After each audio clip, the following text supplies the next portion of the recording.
Welcome back, you lovely buns. Thanks for tuning in. I hope you're all doing good. So I've been meaning to do this for a while, and honestly, I think I suck at reviews. I think I know a bit about bike stuff, so I believe I could advise you on good stuff to buy or what's not good to buy. Problem is that if I'm riding around just having a chat, that's all good. But when I sit down here and try and put together a review, my brain doesn't work, it goes all over the place, there's so many mistakes and I really fumble. But I guess that makes my reviews quite like my vlogs, just completely all over the place. But at the end of the day, I think I can give you some good advice, even though my hair makes me look like the pet detective right now. So, sorry, lie. Anyway, we have the Bryton 750. Regular viewers to the channel would have seen the Bryton before, and there's been a load of comments about the screen and how shiny it is. And I'll admit it, I will say it now. The screen is shinier than, say, an iPhone or a Wahoo. For some reason, when I film with a GoPro, it looks appalling, you know? But anyway, look, let me show you what it actually looks like.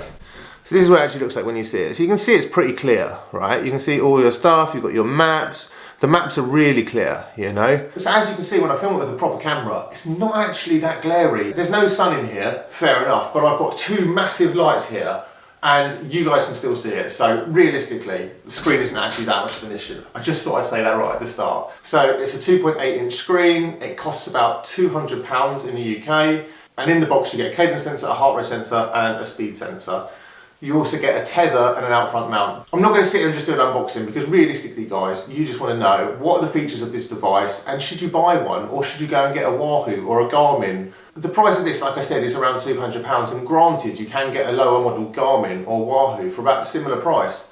The thing is with this has a lot of the features that the high-end Garmin or Wahoo have, and it's at the lower end price. So for me, that's already really appealing. To make this a little bit more concise, I'm actually on the Bryton website here, right?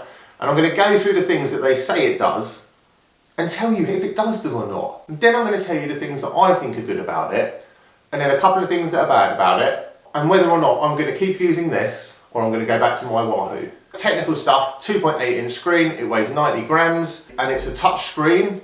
So it has these 4 buttons on the side that are really easy, they're a bit gripped and raised, so you can press them when it's wet or you can't really feel your fingers because you're cold. And essentially it's a start stop, a power on button, a lap button and a lock screen button. So you can lock the screen, so if you don't want to use the touch screen or you don't want to press it by accident, that will turn that off. Or if you just want to chuck it in your bag and go for a ride, really good feature. The touch screen itself is actually really good. Problem is, at the moment it's wet. So when it gets wet, like, touchscreens just aren't great. My phone isn't great, like the Bryton isn't great. One of the amazing things about this is you can change the fields whilst you're out on a bike. You know, you can do this with a Garmin, you can't do it with a Wahoo. With a Wahoo you have to get your phone out and you have to do it on the app. And so I might want to display my max speed, for example, or my max power, or how far I've ridden, or my elevation, you know. I might not want to have that on the screen the whole time, but I might be interested, so I can literally just press and hold and you can pick which one you want on there. So it's really simple, so that's a really good thing. So the next thing it can control your smart trainer. You can have like workouts preloaded onto it, you can adjust the trainer difficulty, and you can really maximise the most out of a training session, you know? And it just makes everything really easy to control when it's on the device. It does have mapping, tracking, you can do a voice navigation, so you can tell it where you want to go and it will search for it. Quite fun. I don't really use it that much to be honest, but it's a nice feature to have. As far as planning a route, you can use like Commute, you can use Map My Ride or Ride with GPS, and you can download your route to the device. You can add turn-by-turn navigation. So massive thanks actually to you guys, because you guys told me how I get my turn-by-turn navigation turned on using this. When I first tested it, I didn't think it had the navigation, and it does. So that's a really good feature, and it is really, really efficient. It's really easy to follow, it's really clear, but if you ever figure of 8 and cross yourself on a route, it can get a bit confused. It will reroute if you're connected to your phone, so that's really good. So on the whole, the maps are really clear, they're really easy to use. You don't need to be like super tech savvy to get it to work, you know? Like a little bit of trial and error and it's all pretty clear.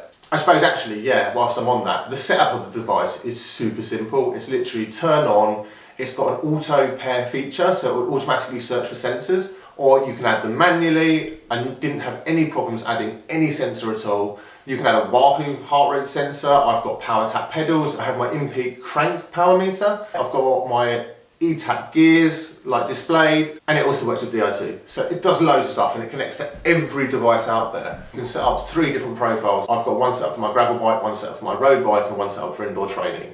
And that just means that the data fields that are displayed are different for each one because, well, I like to have different things displayed for each one.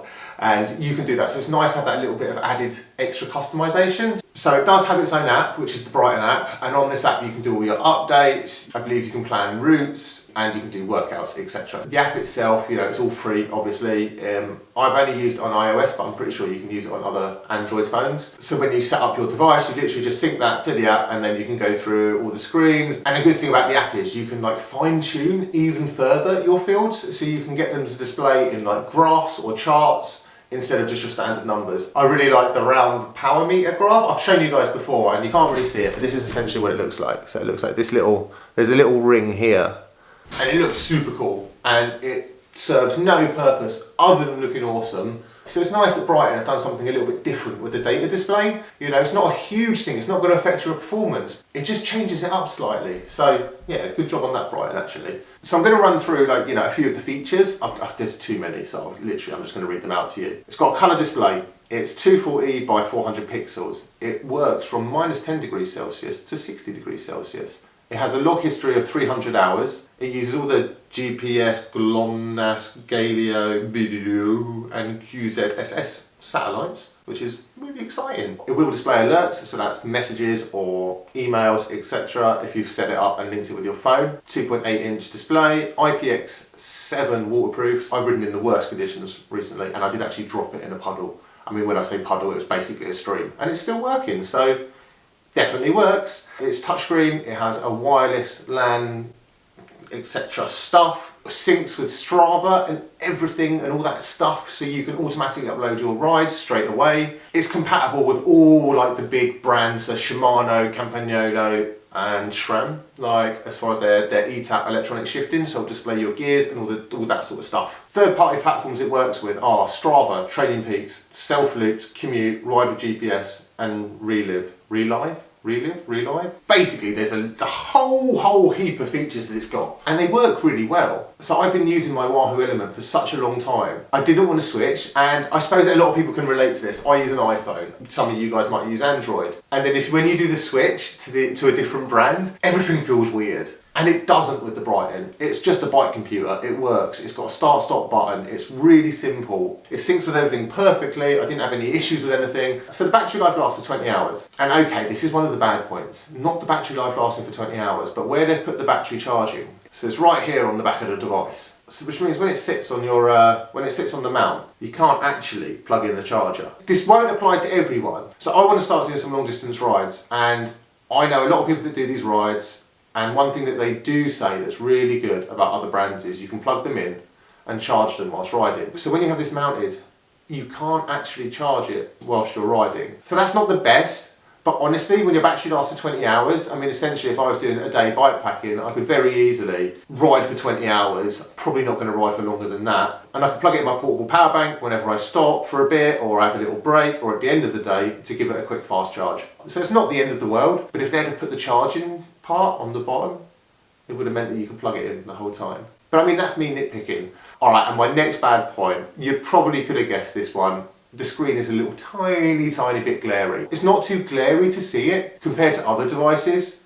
It's not as clear. It doesn't inhibit you if you want to glance down quickly and just check your power or your speed or how far you've ridden. So it's not actually that bad. It's just not as clear as other ones, but it's certainly not an issue, I mean, I just figured I want to be honest with you guys about the bad points. Honestly, I haven't really found any bugs or niggles yet, and I've been using it a fair bit. So, I suppose my final thoughts. Should you buy it? Is it better than a Wahoo? Is it better than a Garmin? I mean, essentially, I would say that all of these devices are very similar. Like whether you use the latest Android phone or iOS phone, if you love iPhones or you love Samsungs, you have a preference. I don't think any of them perform better. A lot of brands have better marketing, but on the whole, the devices all do the same thing. So you'll find that Garmin and Wahoo really push their marketing, and they do a very good job of it. Bryton, however, they're a smaller company. Doesn't mean the device isn't as good, It has all the same features, it has a few extra features, it has a few bugs in it, but then the Wahoo has a load of bugs. So for me, I would pick having a bit of a glary screen and being able to change my data fields on the road over a brighter screen and not being able to do that. This has a colour map and it has better navigation, so compared to the Element, I'd pick this again. For example, the Wahoo Roam, again, like colour screen, navigation, like has all the bells and whistles, but it's more expensive. So for me, if I'm looking at the three brands, Bryton, Wahoo, Garmin, they have devices that all do very similar things. This does the same as all of them, and it's slightly cheaper. I guess like talking to you guys, I realise it's actually a really good device. I mean, when you compare it side by side with its features and its cost, it's very, very competitive, and it's very hard to ignore just how good it is. It does everything that every other device does. It's just a bit cheaper. Is it being cheaper a bad thing? Or does it just mean that you get to save some money so you can buy even more ridiculous things for your bike that you probably don't need? I hope you found this informative. I hope this gave you some sort of insight into the device. I'm sure I miss loads of stuff, you know, I try. I'm not the best at reviews. I'm good at talking rubbish. And it's quite hard when you have to like give an actual proper review where you guys might actually purchase something that's quite expensive, you know, because I don't want to tell you to go and buy something. Well, I'm not telling you to go and buy it. You buy it if you want to buy it. It's up to you guys. I'm just saying I'm using it and I'm going to keep using it. And I wouldn't recommend it if it wasn't that good. And you guys will see over the next few months, years, whatever, this is going to be on my bike and I'm going to be using it. So yeah, I like it. Any questions, comments, anything at all, I'll try and answer them if they're Bryton related. Thanks for watching. Remember to like, comment, subscribe, and I'll see you all very soon. Bye.